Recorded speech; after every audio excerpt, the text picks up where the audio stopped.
Hello everyone, this is me Deepak Kumar Singh और आप सभी का स्वागत करता हूँ यूपीएससी उत्कर्ष पर। As you all know, I am teaching ethics on UPSC Utkarsh and we already discuss on so many topics regarding the mains paper GS4 ethics. हमने अभी रिसेंटली ही एक टॉपिक कंप्लीट किया है जिसे हम कहते हैं मूल्य।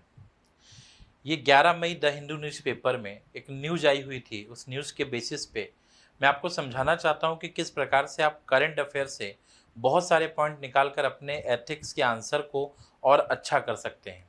इवन ये जो न्यूज़ हैं ये ब्रेन स्टॉर्मिंग में भी काफ़ी काम आएंगे, जहाँ पे आप पर्टिकुलर टॉपिक पे 2-4 पॉइंट जो हैं लिख कर रखें अपने नोट्स में, जो आपकी प्रैक्टिस भी होगी और एक तो आपके नॉलेज को भी कहीं ना कहीं इन्हेंस करेगा और जिससे आपके मेंस के एग्जाम देने में जो है आसानी होगी और आप बहुत सारे पॉइंट जो है अपने आंसर में या बहुत सारे डायमेंशंस कवर कर पाएंगे।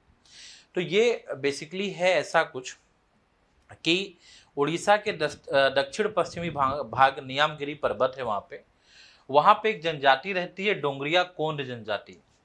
ये वहाँ पर होने वाले खनन का जो है विरोध कर रही थी। लंबे समय से विरोध हुआ खनन का। केवल बच्चों खनन का विरोध ही नहीं हुआ, अच्छा समझने की कोशिश करेंगे।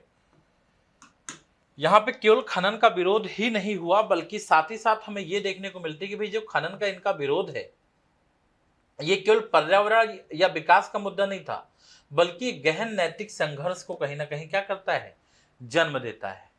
दूसरे लोग इसमें क्या करेंगे कि केवल कुछ चीजों पे ध्यान देंगे। क्लियर है कि यह एक खनन का मुद्दा है या पर्यावरण का मुद्दा है, विकास का, लेकिन आप यहां से GS पेपर 4 एथिक्स के लिए काफी पॉइंट निकाल सकते हैं। जैसे कि हम यहाँ पर एक एक करके डिस्कस करेंगे। उससे पहले मैं आपको इनके बारे में थोड़ा बता दूं। डोंगरिया कोंड जनजाति उड़ीसा के नियामगिरी पहाड़ियों में रहती है। ये प्रकृति के साथ मिलजुल कर बाकी की जनजातियों की तरह ही रहते हैं। ये प्रकृति की पूजा में विश्वास रखते हैं। क्लियर है।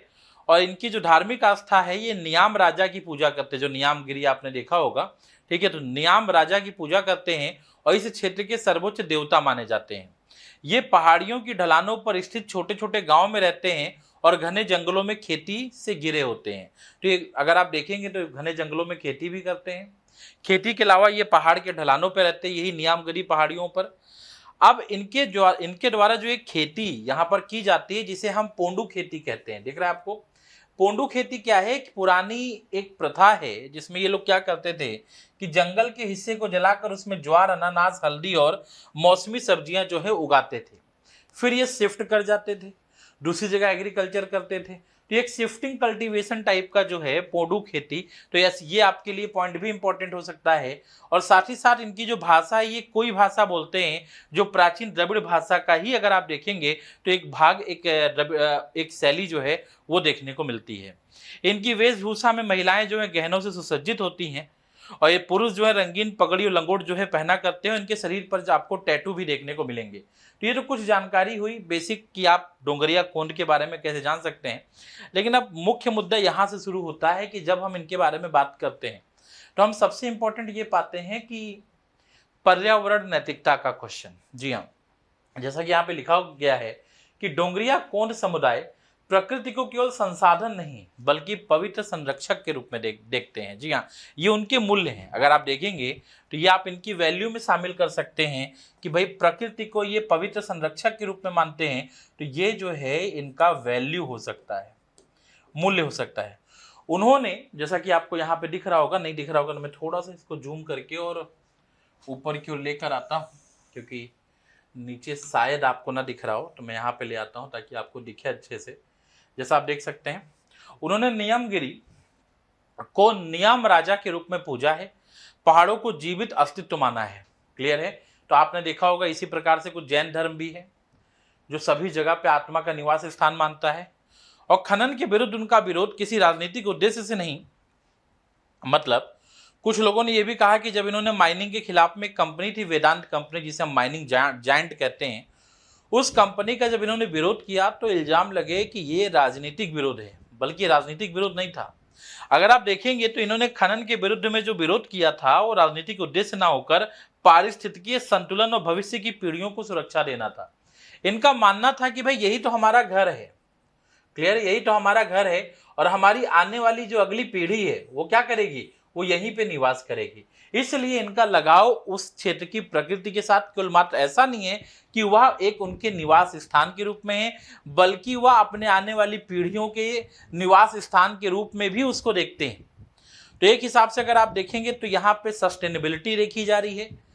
क्लियर है, ये पर्यावरण को उससे लगाव इनका जो है उसको संरक्षक के रूप में मानते हैं, देवता मानते हैं, जीवित आत्मा का अगर आप देखेंगे तो वहां पे मानते हैं कि भाई यहाँ पे तो आत्मा है, एक जीवित रूप में मानते हैं।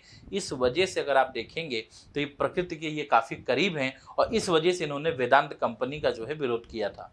साथ ही साथ अगर मैं यहाँ पे थोड़ा सा एथिक्स के थिंकर की बात करूं तो यहाँ पे ऑल्डो लियोपोल्ड का एक बहुत ही अच्छा कोट याद आता है जो लैंड एथिक पर यूज किया गया। इन्होंने कहा था कि मनुष्य को पृथ्वी का शासक नहीं बल्कि उसका एक सदस्य और रक्षक होना चाहिए। और अगर आप देखेंगे तो व्यवहार में डोंगरिया कोंड जनजाति जो है इसी प्रकार से वो अपनी प्रकृति को उसका एक सदस्य और रक्षक मानता है, ना कि शासक मानता है। तो यहां से हमें भी सीख लेनी चाहिए कि हमें अपनी प्रकृति के लिए क्या अच्छा कर सकते हैं और क्या हमारे द्वारा अच्छा किया जा सकता है, इन पे हमें निरंतर प्रयास करना चाहिए। अगला पॉइंट आता है civil disobedience and ethical resistance. जी हाँ, यहाँ पे आपको एक और बहुत अच्छा पॉइंट देखने को मिलेगा जो कि आपके इतिहास से भी जुड़ा है, आपके एथिक्स से भी जुड़ा है। जैसे नॉर्मली क्या होता है कि जब कहीं प्रोटेस्ट होता है तो देयर जो मैक्सिमम चांसेस कि वहां पे राइट्स हो सकते हैं, दंगे हो सकते हैं। बट यहाँ पे जो पीसफुल प्रोटेस्ट देखा गया उसने एक बार फिर से गांधी जी के सत्याग्रह आंदोलनों की याद दिला दी। जी हाँ, यहां पर जो प्रोटेस्ट हुआ पूरी तरीके से पीसफुल था, अहिंसक था। लोग बैनर को लेकर एक जगह धरना दे रहे थे। इन्होंने किसी भी प्रकार से पुलिस से टकराने की, शस्त्र के प्रयोग की, हिंसा की, किसी भी प्रकार की कोई छोटी मोटी अगर आप देखेंगे हिंसा भी देखने को नहीं मिली, ना तो कोई ऐसा प्रयास किया गया। क्यों? क्योंकि इनके अपने मूल्य हैं। जो प्रकृति पर विश्वास करते हो हिंसा कैसे कर सकते हैं। जी हाँ, तो यहाँ पे आप देखेंगे डोंगरिया कोंड ने विरोध का रास्ता गांधीवादी विचारों पर आधारित रखा। बिना हिंसा, केवल जन सुनवाई, जनमत और न्यायिक प्रक्रिया के द्वारा। फिर सुप्रीम कोर्ट ने बोला कि भाई देखो हम आपको मतदान का अधिकार देते हैं। तो ग्राम सभाओं ने खनन को सर्वसम्मति से खारिज किया। याद रखिएगा, ग्राम सभाओं को मतदान का अधिकार मिला था। कितने लोग हाँ करेंगे ना करेंगे, और सभी ग्राम सभाओं ने कोई पैसे की लालच नहीं, मतलब कंपनी ने तो ट्राई किया ही होगा। इतनी बड़ी बड़ी कंपनियां हैं, हम अक्सर देखते हैं, दबाव तो हुआ होगा, लेकिन कोई पैसे की लालच नहीं। सभी लोगों ने एकजुट होकर अपने प्रकृति की रक्षा की बात की और विरोध काफी अहिंसापूर्ण रहा, जो हमें अहिंसा के मूल्य के बारे में यहाँ पे बताता है। तो यहीं पे महात्मा गांधी के कोट को आप लिख सकते हैं या समझ सकते हैं कि सत्याग्रह एवं अहिंसक विरोध के अंतर्गत डोंगरिया कोंड ने अहिंसा, जनसभा, सुप्रीम कोर्ट की प्रक्रिया जैसे संसाधनों का प्रयोग किया, जो हमें इनके विचारों में गांधीवादी नैतिकता को कहीं ना कहीं गांधीवादी नैतिकता हमें देखने को मिलती है। तो इस तरीके की चीज भी आप यहाँ पे कोट कर सकते हैं। अगला पॉइंट आता है इंटीग्रिटी एंड मॉरल करेज। जी हाँ, ये क्या कहता है? ये कहता है कि भाई इस जनजाति ने, ये जो जनजाति थी, ये लालच में नहीं फंसी, प्रलोभन में नहीं फंसी, ना तो दबाव को स्वीकार किया। सभी चीजों को अस्वीकार करते हुए नैतिक अखंडता को बनाए रखा। उन्होंने आर्थिक विकास के नाम पर अपने मूल्य, अपने विश्वास और अपने पहचान से समझौता नहीं किया। आप देखेंगे हमेशा एथिक्स में एक डायलेमा, एक सिचुएशन होती है कि विकास, ठीक है, बनाम पर्यावरण, होती कि नहीं होती है? वे हमें विकास पे ध्यान दे कि हम पर्यावरण के विकास की बात करें। उस जगह पे अगर आप देखेंगे तो इनके यह विचार ये दर्शाते हैं कि किस प्रकार से आप इंटीग्रिटी और मॉरल करेज का प्रयोग करके अखंड रह सकते हैं, किसी भी बाहरी दबाव में नहीं फंस सकते। यहीं पे मुझे इमैनुअल कांट की एक बात याद आती है डिओंटोलॉजिकल एथिक्स पे, कि नैतिकता कर्तव्य पर आधारित है, चाहे परिणाम कुछ भी हो। डोंगरिया क्रोध ने आर्थिक नुकसान सहकर भी पर्यावरण और संस्कृति की रक्षा को प्राथमिकता दी है। ये चीज हमें यहाँ पे देखने को मिल जाती है। साथ ही प्लेटो क्या कहते हैं? प्लेटो कहते हैं just soul equal to just society का सिद्धांत दर्शाता है कि जब नागरिक आत्मा में नैतिकता हो तो समाज नैतिक हो सकता है। जी हाँ, बहुत अच्छी लाइन है कि जब नागरिक आत्मा में नैतिकता हो तो समाज नैतिक हो सकता है। अगर हमारे इंट्रिंसिक, हमारे आंतरिक मूल्य बहुत प्रभावी हो हमारे व्यक्तिगत विचारों पर, हमारे व्यवहार पर, तो समाज में एकजुटता आ सकती है, समाज नैतिक हो सकता है और यही नैतिक समाज ने इंटीग्रिटी और मॉरल करेज का एग्जाम्पल दिया। बिना किसी दबाव में, बिना किसी लाभ में, लालच में, कोई भ्रष्टाचार नहीं, कोई रिश्वतखोरी नहीं, कोई पैसे का लाभ नहीं, इन सब चीजें ये प्राप्त कर सकते थे। लेकिन नहीं, इनके आंतरिक मूल्य जो थे, इनके विचार जो थे, वह अपनी खुद की वहाँ की थिंकिंग, सोच, अपनी खुद की सिचुएशन, इतनी अगर आप देखेंगे तो जनजाति रहते कहाँ पे हैं, किस प्रकार से जीवन यापन इनका हो रहा होगा, लेकिन उन सभी स्थितियों को देखते हुए भी इन्होंने अपने मूल्यों से समझौता नहीं किया। ये सबसे खास बात है जो हमें यहाँ पे सीखनी चाहिए। अगली बात आते हैं यहाँ पे, और अगली बात हमें यहाँ पे पता चलती है जो कि है कल्चरल एथिक्स एंड आइडेंटिटी, सांस्कृतिक नैतिकता और पहचान। यह संघर्ष केवल जमीन बचाओ आंदोलन नहीं था, बल्कि अपनी सांस्कृतिक विरासत, परंपरा और जीवन दर्शन की रक्षा भी करना था। खनन के विरुद्ध उनकी लड़ाई जो है, उनकी सांस्कृतिक आत्मनिर्णय की मांग थी। देखिए, क्या इन्होंने अपने खनन के विरुद्ध जो इनका जो आंदोलन था, वो केवल जमीन बचाओ आंदोलन नहीं था, अपनी संस्कृति, अपने कल्चर को सेव रखना। हम सभी भारत के अलग अलग गांवों से संबंध रखते हैं, भले ही शहर में रहते हैं। आज हमारा जन्म शहर में हुआ होगा, लेकिन हमारे पिताजी का, पिताजी के पिताजी का, हम कहीं ना कहीं किसी गांव से तो आए होंगे। वो गांव हमारी संस्कृति की पहचान होगी, वहां पे हमारा पूर्वजों का घर या हमारा घर होगा, और आज बहुत सारे लोग, हम लोग गांव में रहते भी होंगे। वो गांव का हमारा घर हमारी संस्कृति की पहचान है। अगर वो समाप्त हो जाए तो हमारी संस्कृति ही समाप्त हो जाएगी, हमें पता ही नहीं चलेगा। कई लोग ऐसे जो है विलुप्त हो चुके हैं, शहरों में खो चुके हैं, जिनको अपना आधार नहीं मालूम है। इन्हें मालूम था कि भाई देखो, ये कोई केवल मात्र जमीन बचाने की बात नहीं है, बल्कि यहाँ पे कल्चरल एथिक्स और आइडेंटिटी की बात हुई, जो कहता है कि ये अपनी सांस्कृतिक विरासत, परंपरा और जीवन दर्शन की रक्षा के विरुद्ध आंदोलन था। इसीलिए आप यहाँ पे देखेंगे बी.आर. अम्बेडकर का एक कोट बहुत अच्छा है, self respect and dignity are fundamental to human life. सांस्कृतिक पहचान के लिए उनका संघर्ष आत्मसम्मान की रक्षा थी।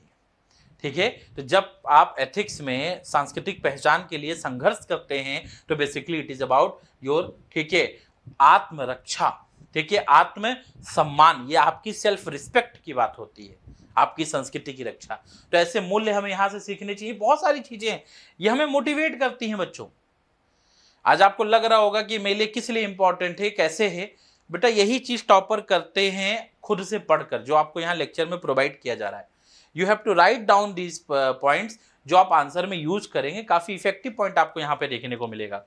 फिर हम अगले पार्ट पे आते हैं, जो कि लास्ट पार्ट है। ये पार्ट कहता है कॉर्पोरेट सोशल रिस्पॉन्सिबिलिटी और नैतिकता। वेदांत कंपनी ने स्थानीय समुदाय की पूर्व सहमति के बिना खनन की योजना बनाई, जो CSR सिद्धांतों का उल्लंघन था। कंपनी ने पारदर्शिता, स्थानीय भागीदारी और पर्यावरणीय मूल्यांकन की अनदेखी की। तो एक हिसाब से अगर आप देखेंगे तो यहाँ पे थोड़ी सी हमें CSR और नैतिकता के बीच में कहीं ना कहीं जो है कंपनी के द्वारा कुछ गलत डिसीजन जो लिए गए, और पारदर्शिता की कमी या स्थानीय भागीदारी को इग्नोर किया गया, पर्यावरणीय मूल्यांकन का अनदेखा किया गया, तो इस प्रकार से नैतिक मूल्यों का हनन होते हुए भी देखा गया। अमर्त्य सेन का स्टेटमेंट है डेवलपमेंट एज फ्रीडम पे, विकास तभी सही है जब वह लोगों की स्वतंत्रता, विकल्प, जीवन की गुणवत्ता को बढ़ाए। जब खनन आदिवासियों को जीवन शैली को नष्ट करता है तो वह विकास नहीं, वह नैतिक विकास नहीं, वह अनैतिक विकास हो। क्या टॉपिक समझ में आया? तो बच्चों ये इंपॉर्टेंट टॉपिक है, इसको मन लगा कर करें। अभी आपको मालूम है 3 जून तक चल रही है सेल, नीचे आपको दिख रहा होगा 90% तक का डिस्काउंट है यूपीएससी के सभी कोर्सेज पर। तो सब्सक्राइब करें, जुड़े और मन लगा कर तैयारी करें। ठीक है, तो चलिए फिर मिलते हैं नेक्स्ट सेशन में। Thank you so much.